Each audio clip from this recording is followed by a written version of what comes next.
राधे राधे। हमारे YouTube channel में आप सभी लोगों का स्वागत है। तिलक गीत प्रस्तुत करने जा रहे हैं। कैसा लगा कमेंट करके बताइएगा।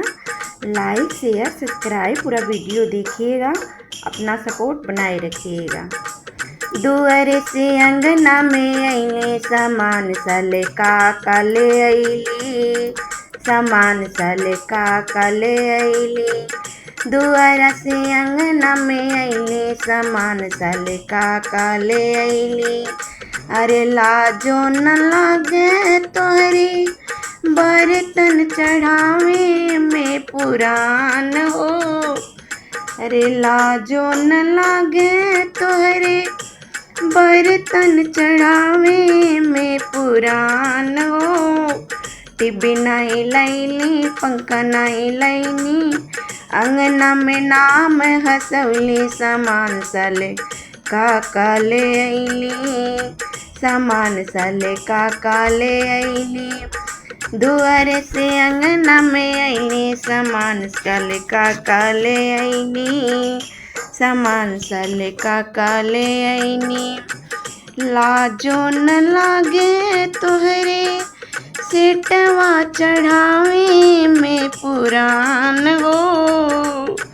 लाजो न लागे तोहरी सेटवा चढ़ावे में पुरान हो। एसी नहीं लैली फ्रिज नहीं लैली, एसी नहीं लैली फ्रिज नहीं लैनी। अंगना में नाम हंसौली, अंगना में नाम हंसौली सामान साले काका ले आईली, सामान साले काका ले आईली।